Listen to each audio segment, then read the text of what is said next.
Welcome to the session on private membership associations, otherwise known as PMAs. And today we'll look at what a PMA is, why you might need or want one, and also why you might not need or want one, and is it even relative to you? So it's good to have an idea of what they are, whether or not you believe that you would need one now or not. And we also have a very good group that we are working closely with that can provide a PMA and even a hybrid PMA trust setup that I personally recommend. And it's come through a lot of trial and error, and it's come through a lot of, being around the game a while, and finally have a great outfit that we can recommend. Because here at the Humble Kingdom, we're really looking at the deeper elements of who we are and then how natural law applies to us in our daily life. Then as an extension of that, we get into lawful and legal remedy, and we'll be able to provide some form of that within the Humble Kingdom. But this sort of thing, you really need to have a lot of expertise, and it needs to be your day-to-day work. Like, you really need to be dedicated, know your stuff, and be working on it on a day-to-day basis. It's not something that you dip your toes in or provide here and there, because it requires a lot to make it integral, to make it functional, and to make it, something that will really help you in the real world. So without further ado, what is a private membership association? So private membership associations, otherwise known as PMAs, what they do is they provide an interface in dealing with the private. So as you would know from the modules and the stream, there are the two worlds. We have public and private. So in the public system, we are bound by rules and regulations, laws, acts, statutes, codes, etc., etc. And these, obviously, if we have a look at what they relate to, so we have, here we have our public and private. So public on the left, private on the right. And in the public, we have acts, we have codes, we have regulations. And in order to conduct business in the public, what do we have to have? Well, we need to apply, and apply in legalese actually means to beg. So rather than being able to engage in commerce with your peers in society, in the public, because we're not competent, we babble, we are chattel, slaves, incompetent subjects, we need third-party interlopers or people to govern and control and regulate us, because by default agreement, we can't do that for ourselves. So we apply like a good slave and we beg for benefits and privileges. And part of those applications include licenses. That may also include things such as an ABN in Australia, an ACN also in Australia. It could be your tax code in other countries. It could be anything to that effect. Okay, so basically what it means is it's an identifier to your entity, to your name or corporate structure, which is then governed by the state. So the state is the mummy and the daddy, and the state is what regulates and controls your ability to conduct commerce. And if you go outside of their bounds, not necessarily moral bounds, which are over here in the private, we have morality. So what's moral, what's right, what's just, what's fair, and equitable, that would only apply to living men and women who have enough self-governance and self-control to be able to do what's right and to not need third-party interlopers, administrators, decision makers, and controllers. So remember, while we may think that this is all unfair, that that's how the quote-unquote system works, this all happens by default agreement because of what we apply or beg for and how we conduct ourselves along the way. So what's the difference then between setting up a company, a registered business, or even a private company or business? Private meaning hidden from public records, but it's still public. So what's the difference between that and something that's purely private? Well, let's first have a look at what happens in a public sense.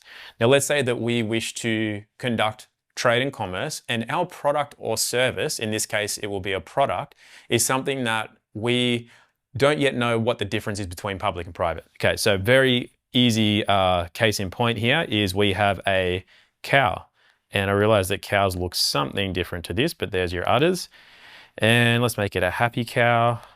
And I think cows have ears like that, but that's your cow. So the cow obviously is living. Now, once it's put into a statutory sense, it's non-living. So anything in the public, remember, is non-living. Now, cows produce milk, and the milk will go into a milk bottle.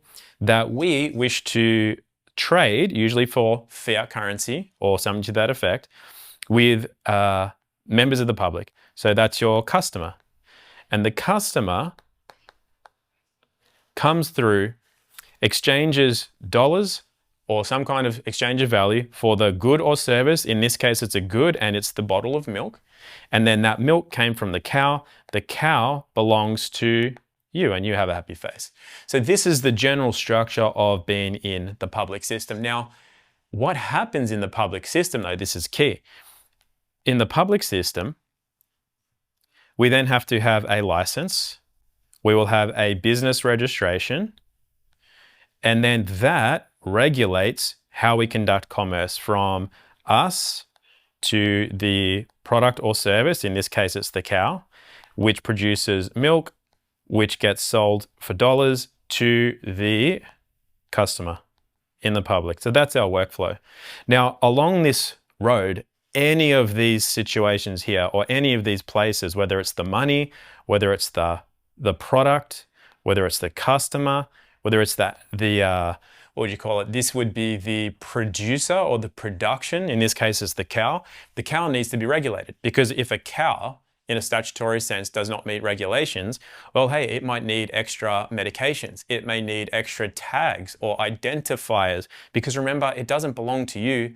Once it's registered, it belongs to the state. So as such, what happens is we now belong to the state insofar as the product, the service, us, the customer, the producer, and the fiat currency because that will be taxed. Now, what we can do is move this into the private and we can set up what's called a private membership association. So over here on the left, we have the public. Over here on the right, we'll have the private.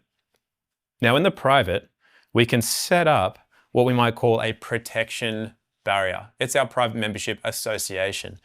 Now in the public, what are we protected by? We're protected by insurance. We're protected by policies. We're protected by codes and so on and so forth. Statutes, acts, so these are regulatory under the state. These can be regulatory under what we have within our own personal structure. Now, these are protective. Why? Because if a customer or client purchases a product or service from you and some harm or loss occurs to them as a result, they can fall back on any of these to seek remedy under the acts so that they can have compensation in the form of a monetary payment, a refund, some kind of administrative tribunal. The perpetrator, if found guilty and they have committed a crime, could go to jail, have their business taken from them, or whatever. And that's all because it's regulated by the state or by the regulatory bodies that control or govern that particular area of commerce. So in this case, it's a food, it's a good and a service, but it's a good and sold to the public as a food. So now let's look at the food. So foods under various acts and codes in various states and countries are regulated. So for example, a lot of countries and states in those countries will not allow foods that are unpasteurized to be sold to the public. Okay, so that's regulated. We cannot have a natural food. So natural is out of the equation because, hey, nature and natural law doesn't look after us, apparently. So what we do is we outsource and we have government, and then the government provides all the rules and regulations that provide this key term here, which is safety. So we're now safe from germs, we're safe from malpractice, we're safe from being healthy, and we have our foods pasteurized, homogenized, and all other kinds of practices put onto them. The animals are medicated, the animals are chipped, the animals are owned by the state. And so that's the way that we're protected from ourselves because we're babblers, we're incompetent subjects and slaves, as we've mentioned many, many times. And so this is all happening via agreement. Okay, so I hope we're clear on that. That's what we've covered a lot in the modules. Okay, now let's take the same scenario. So the public, we have our systems which provide safety and protection over in the public. Now, the way we do that over in the private is we can set up this. This is our PMA, which is a private membership association. So what happens is Within the private membership association, the protection is the barrier to entry, which is the agreement or contract, because usually there's a fee to pay. Now, does anybody remember what the minimum amount required to sustain a simple contract is? So what turns it from an agreement here to a contract is consideration. And the consideration, the minimum amount, is $1. Now, it may or may not cost $1 to join any particular private membership association, but either way, that grants you entry into the PMA via way of T's and C's, terms and conditions. So this stipulates what happens within the membership association, what your requirements as a member are, and this protects the proprietors of the PMA from people wanting to sue them or cause harm or loss, or even, they might come in with bad intentions wanting to actually cause harm to the PMA, the product or service they're in, or the members of the association. So what happens is the PMA itself has protection from the outside world wanting to know what's in it. What does it do? What services and goods does it provide? What are the provisions? What are the rules, the terms and conditions? You have to become a member, or at least apply to be a member of the PMA. Apply in the private doesn't mean beg. It only means begging legalese in the public. So we're not applying for a license or a registration. We're applying to be a member of the association. And what that does is it allows us protection from this outside world, which is the public, and prying eyes or people with negative or nefarious intent. So within the PMA, we can have any good or service. So let's say it's a bottle of fresh raw milk. And why is it different to the public? Well, it's kept inside of something that is private. And as such, we're not selling to the public. We are providing that resource to members within the association. So we're not selling publicly. It's a very, very different setup from having a shop that sells to a public patron. We have private members of our own association, which means that we're not selling anything. So while you might also use a public interface, which is fiat currency, you could also trade gold and silver. You could trade tomatoes for a bottle of milk. You could trade cryptocurrency. It doesn't really matter. There will always be a medium of trade or a medium of exchanging value. And how that occurs, in what way, in what circumstances, is all down to the terms and conditions set out within the private membership association. So we can see that we have a lot of self-control and self-governance over this, and it still all happens by agreement because the members of the association are agreeing to the terms and conditions. Now, why would you not want to use a private membership association? One of the biggest reasons people want one is to avoid the old tax. Now, tax, as we've discussed several times, has almost nothing to do with money. It's the first thing people think of when they think of taxation, but we're taxed in so many ways. Here's a question for you. If you were to earn, let's say, $100,000 per annum, and in the public system, let's say 40% of that was going to go to the state, leaving you with $60,000 take-home pay per annum. Now, because you feel that you've earned the 100, you feel as though you've been robbed or cheated from 40K, which is a lot of money. And rightly so, if that's how you were to see that, it's understandable that you would feel cheated. So what people will do is they'll go to great lengths to obtain that, to take to keep what they feel is being taken from them. Now, in this situation here, I'm not making an argument for or against taxes, just looking energetically at what happens. So rather than going ahead and spending our valuable energy, which is denoted by our electromagnetic field, which is supposed to be harnessed inwards so that we can express outwards into the world value, service to others, and as such, that currency comes back to us many, many fold, as long as we are operating within the laws of natural law. So in so doing, if we just pour out into the world, we could end up having, let's say we were to make 100K, the state takes 40K, and as a result, we end up with 60K. But because of the amount of service and value we're putting into the world, that could double, that could triple, that could 10x, if you want to call it that in finance terms. And then while the government might take another chunk of that, another 40%, what you get back is far more than the 40K, the 60K, the 100K that you may feel that you might have lost. Now, the other way that that can occur is that we make the 100K, the state wants to take 40K. Now, we're so angry about that. We feel that something's being taken from us so much that we engage in entropy. We regress.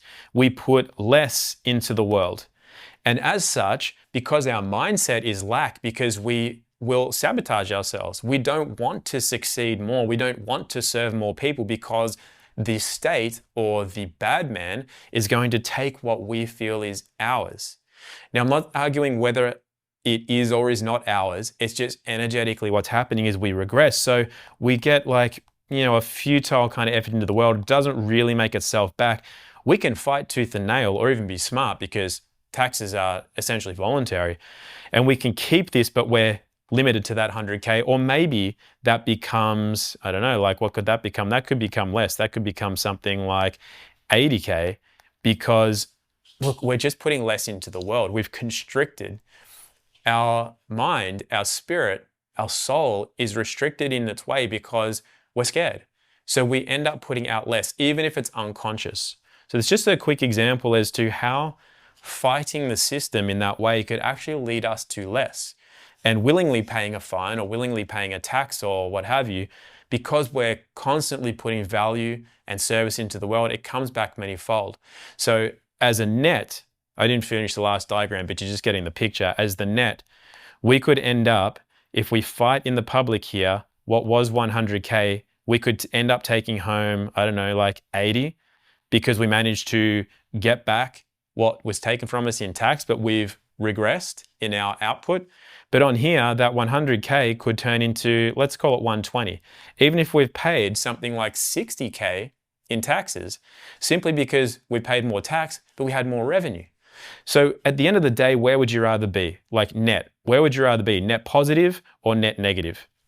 It's up to you. But for most people, if they just take a pragmatic look at it and forget the fact that the nasty man is taking what is quote unquote theirs, they still end up better off. They end up better off energetically. They end up better off with financially as well, obviously, but just in so many subtle ways, they are not taxed. So I hope you're getting that. Taxation has almost nothing to do with money, okay? So do private membership associations help provide a taxation strategy that is more beneficial to you? The answer in many cases is yes. But if that's the primary reason that you're wanting this, it's probably not the right fit for you right now. Why? Well, for the reasons we just went through, but also because a private membership association is meant to have a higher resonance.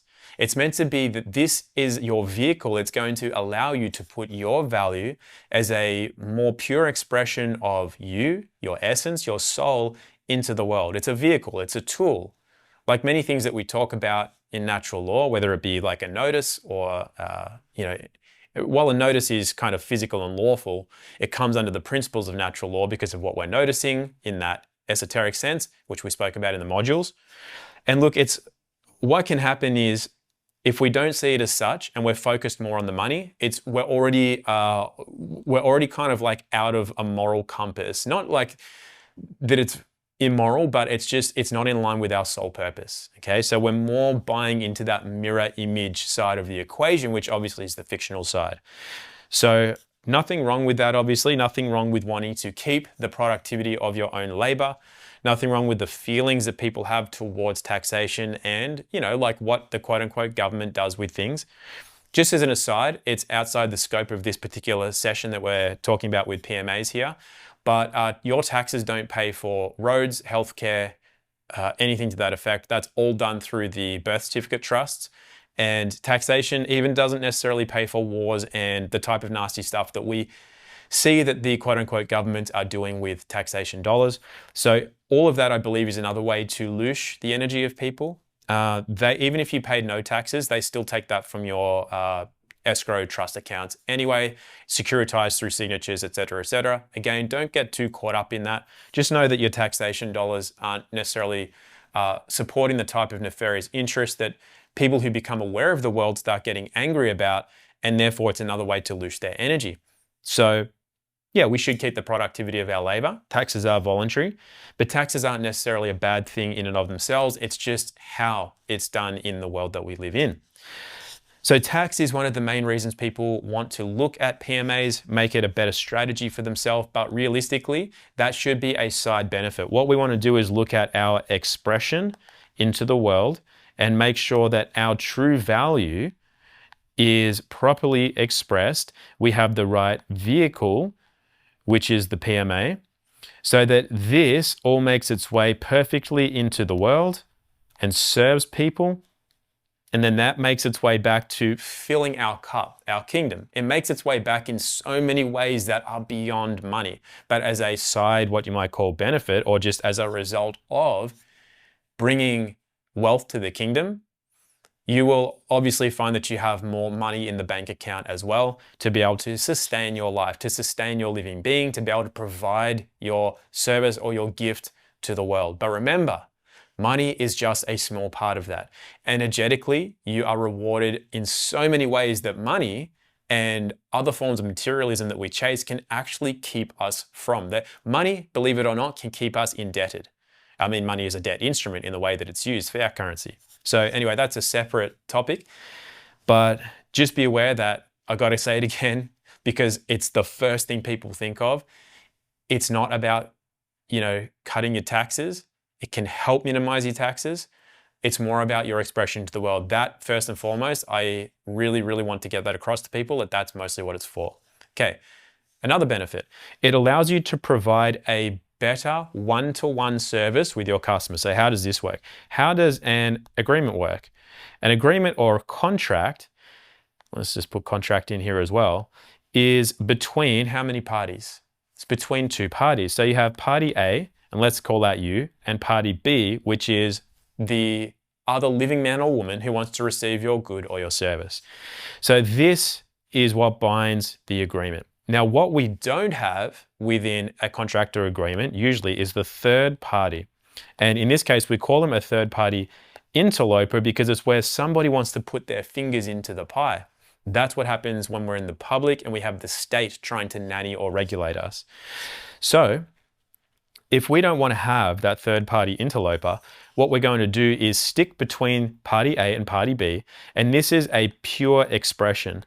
When you look at that from an energetic or an electrical standpoint, you have your anode and your diode, and then you have your electrical system, and you get charged through that. You get energy through that. It creates something of great value. It creates something tangible, and it creates something of substance. And that's the natural way of things. So quick story, when I was a practitioner, as a holistic health practitioner, I would disclose to people that I only did things privately. This was well before I knew what private and public was. It's well before I knew what a trust or a PMA was. But I just told people straight up, I said, look, I'm not registered with anybody. I don't have a license to do this. What I've done is I've learned through very, very good people who I've paid good money to learn from. I've done my practice, and my insurance is me. Because what happens is, even if it's like 0.5%, 1%, or even like, in my opinion, 50% or greater from a lot of people out there, they don't give a pure one-to-one interaction with their client because they have their insurance to back them up if they make a mistake or are lazy today or do not want to provide not just competence, but a pure expression, like a real sense of responsibility, as in, I am going to be a channel for a higher good for you because this is what life wants and we're just co-creating this together. And I'm going to take full responsibility because I'm going to be fully, not just invested, but fully present. Just really quickly, let's pause and talk about another subject and we'll get back on this track. For at least the first 20 years of being on the road, actually still, I never had insurance in my cars. The reason is that I'm my insurance. And when I get in a car, I'm fully, absolutely aware of everything about the car because I don't have insurance to fall back on. And what happens is that you find that it's almost like extra senses become activated because, you're aware of your tires, you're aware of your brakes, you're aware of the fluids, you're aware of the car and its dynamics, you're much more aware of your surroundings. How many people have just done silly things in a car because they're not fully present in the car? And one of the reasons for that is that they know either consciously or unconsciously that they have insurance should things go wrong, and it quote unquote covers them, but it doesn't cover them energetically. Okay, it covers them in that monetary debt sense. So I know of 2 people personally that went years without insurance. Finally, they decide, hey, I feel like I need insurance. So what's happening? We're losing trust. We're losing faith in our connection to life that has looked after us thus far. The day after they got insurance, they wrecked their car somehow. One of them left the park brake off. They never do that. In like 10 plus years of owning that car on that property, never once forgot to put on the handbrake. Got insured, just left the handbrake off one day. It went down a hill, crashed into a tree. So you could say that that's like a coincidence, but it never is. Another person I know actually ran over their animal, which was a terrible story, but always had the awareness of their car, their surroundings. They get their insurance, and all of a sudden some part of them, even if it's 0.5%, switches off because there's now a third party involved in this agreement.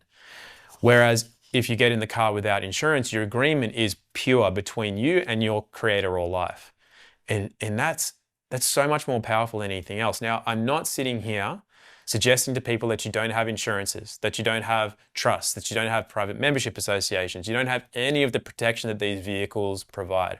What I'm suggesting is we're learning about the natural laws and how contracts and agreements work at a higher level, and how that affects the expression into the world, which affects the series of events that we attract to us. Okay, so now that we've spoken a little bit about the ins and outs, you probably wouldn't want a PMA if your business, your expression into the world will reach who it's meant to reach, will provide the service and the gift better if it's sitting in the public system. And that could be for a lot of different reasons. Because going into the private, look, there's a lot of benefits to it, but it comes with some compromises. Likewise, the public system is obviously compromised in several ways, but there's a lot of benefits to it as well, like ease of doing commerce, ease of trade, ease of so many different reasons. There's a lot of ease because it's a well-worn system. There's a lot built into it, and you can benefit from a lot of that. So yeah, it has its drawbacks, but a lot of benefits. Likewise, the private, there's a lot of benefit, but there's compromises and drawbacks too. So you really have to not look at just, oh, I want this because of taxes, or I should do that because private's better than public. Is it really though? Why? How? For whom? All these questions need to be asked before we can determine whether or not a PMA is the best structure or vehicle for you. So this is something that you would need to sit with for yourself. So you could talk to the Warrior Law team who we're recommending, but you could do this with yourself. Talk to God, talk to the Creator. Like really talk to your friends, talk to some people who you trust that you bounce your ideas off, your business partner, your wife, your husband, anybody that you find you can always bounce your ideas off, really get clear on things and pick the direction you're going to go in.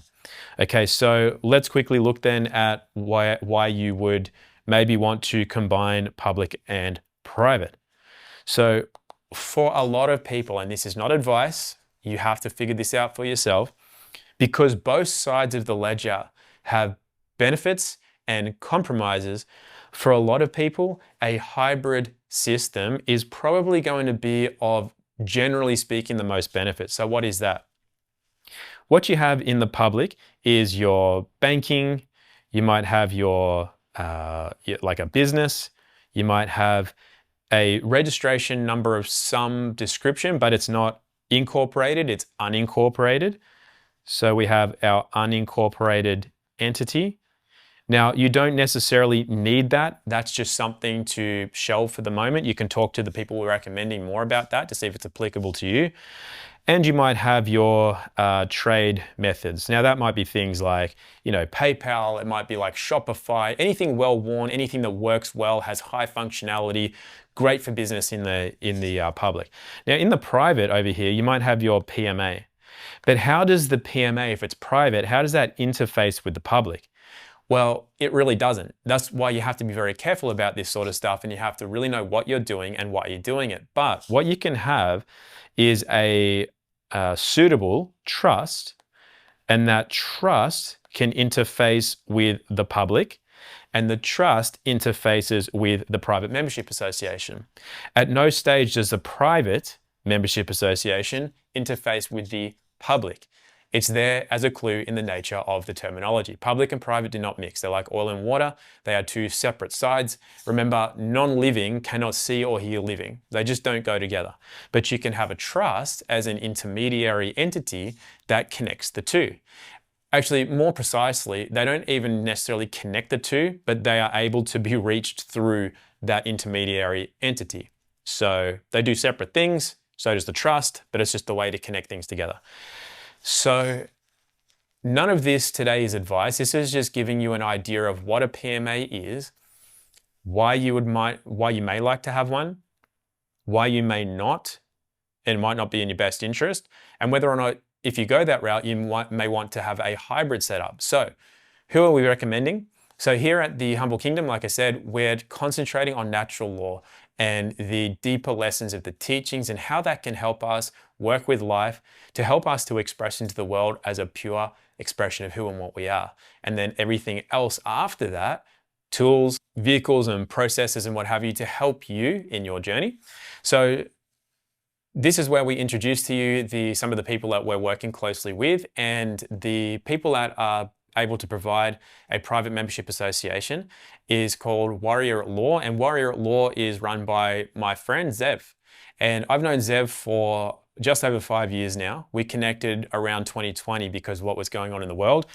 And not only do I know him on a personal level, but we've done a lot of work in the field together. So you may have already seen some of the popular videos that we provided during that time together. But we did a lot of work in the field together as well, in activism and let's just call it real world work together. And so we have a good level of faith and trust in each other. We know each other quite well. And I'm just going to share a little bit about Zev and why we're recommending him and his team. His team are fantastic as well. We've met with them and we wholeheartedly support them for a number of reasons. But I'm just going to talk a little bit about Zev and why we would like to recommend Warrior at Law. So first of all, I personally, throughout the last few years, have recommended other platforms and processes and products from other companies.